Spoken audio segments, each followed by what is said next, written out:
I think people are generally aware that throughout history, especially ancient cultures, would use mythology to justify certain things, wars and crimes or whatever. The United States of America also has some mythology, because when you have mythology justifying history or past behaviors, that's exactly what it is. It's just a justification for possibly even criminal activities. And a lot of Americans believe that the United States or the colonies were set up because God was leading good Christian people into a virgin territory that they could possess. This is very similar to the story of the ancient Israelites being given the land of Canaan and by God, and therefore if God gives you land, then you have every right in the world to kick the people already existing on the land off. So I've come up with what I would consider to be 5 general myths that people living in the United States of America today have and believe, and by possessing these beliefs, they feel justified that the United States of America is God's country, and that it was somehow divinely founded. The first myth is that God gave America to European Christians. Now, this is a springboard belief that sets a precedent that somehow America is like that land of Canaan. And if God says to you, you can have someone's land, it doesn't matter who you have to kill to take it. Especially if they are not Christians, and if they are Christians, they better not be Catholics. But the truth is that Spain would have conquered the entire world if it had not been for a military mistake that they made in about 1588.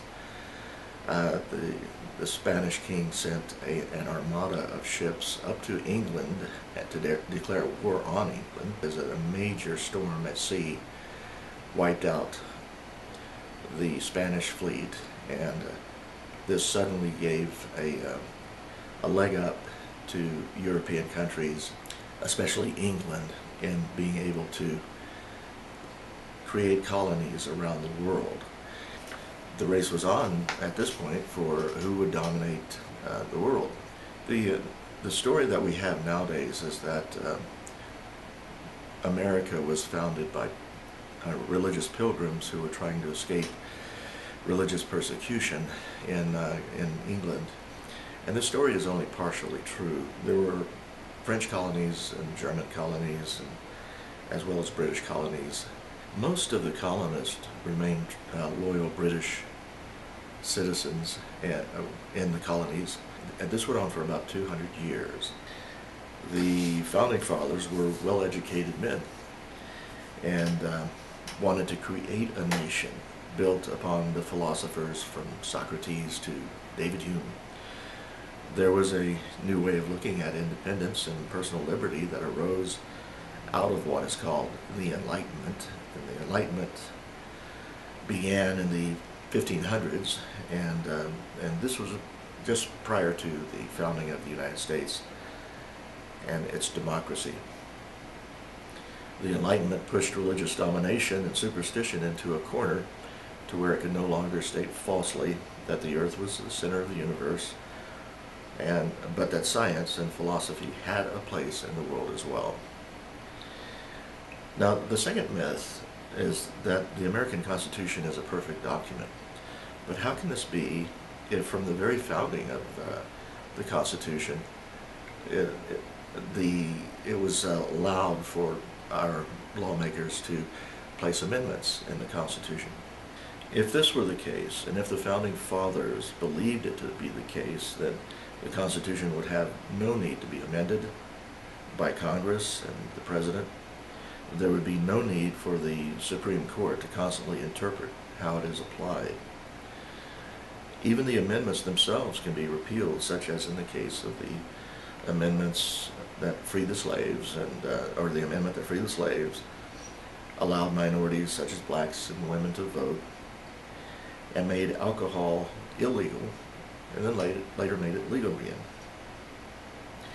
The Constitution is constantly challenged, as the world changes and as new scientific discoveries are made. For instance, when Muslims or Buddhists want to practice their religion in America, do they have a constitutional right to do so? If a corporation creates a bacteria that is capable of destroying an oil slick on the ocean, could they copyright that bacteria? And if so, would that be copyrighting life itself? So therefore, the Constitution can never be a perfect document.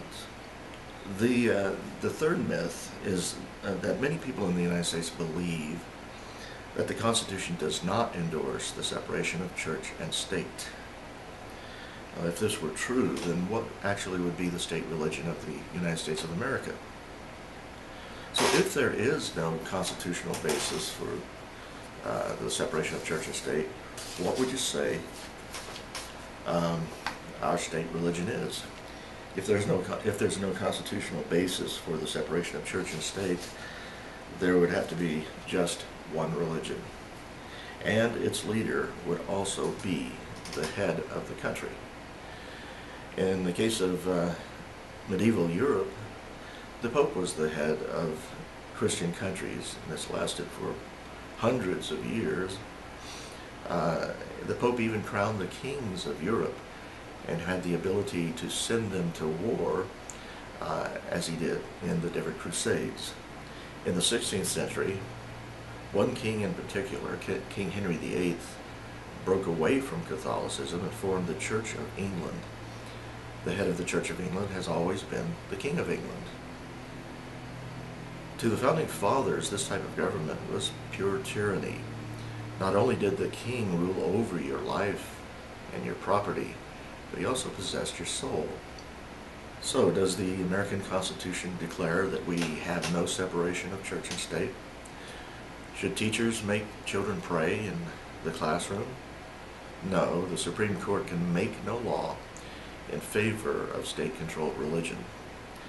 Further, for those hardcore advocates of combining the church with the government, which church should be our state-mandated religion?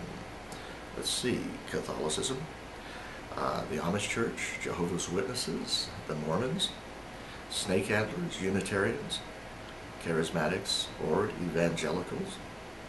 Only one church with one set of doctrines gets the right to tell us what to do if the Constitution allows for the combination of state and religion.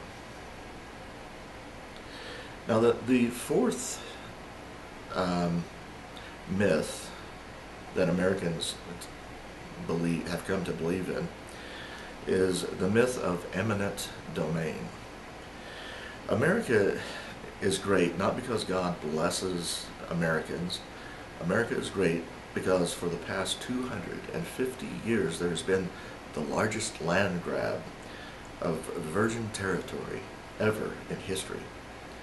As poor and persecuted Europeans began pouring across the shores, these people were offered something that they would have never had the opportunity to have in Europe.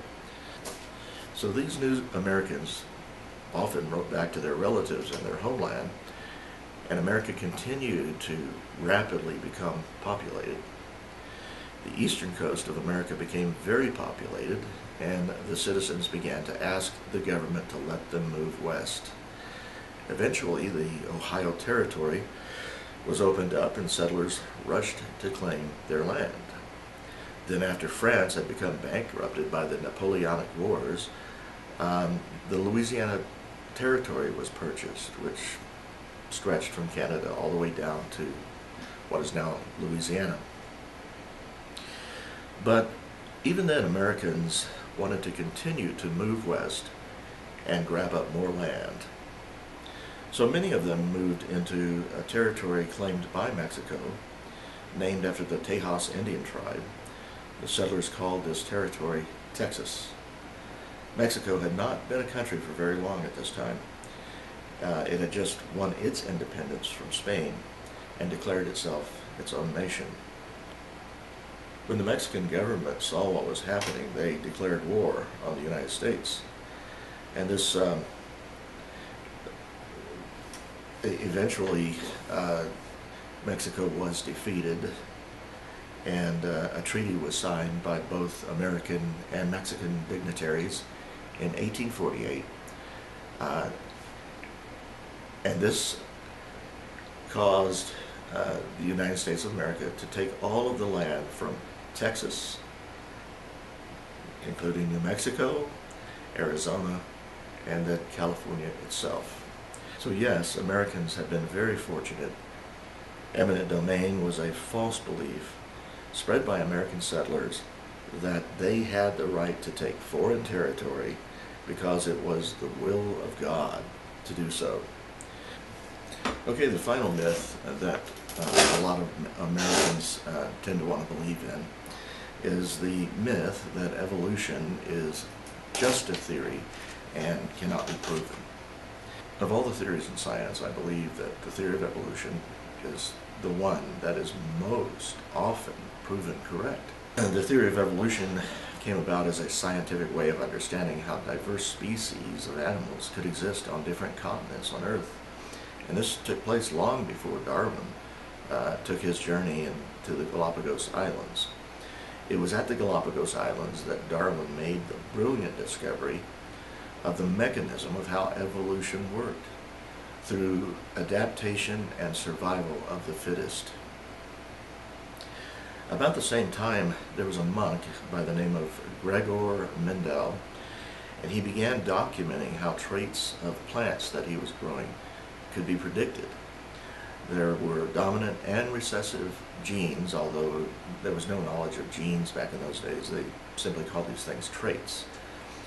Mendel did not know that he was discovering the basis of genetics, but his 30 years of painstaking research gave scientists in the 20th century a leap ahead when they began looking for the mechanisms of genetic alteration. It was upon this foundation that all biological research and discovery has been founded, and every prediction that has been made since has turned out to be correct. And this has happened actually hundreds of times. Not too long ago, a species was discovered, and it was named Tiktaalik, and it is a transitional species between fish and amphibians. There's also a well-known transitional species from dinosaur to bird called Archaeopteryx. There has never been a biological discovery made that in any way contradicts the theory of evolution that I know of. So people choose to believe in mythology. They choose to be willfully ignorant of what thousands of scientists have clearly proven in many, many different ways. I worry about living in a world where the majority of its citizens believe in mythology, and this mythology that they believe in could so easily destroy our planet and our own species.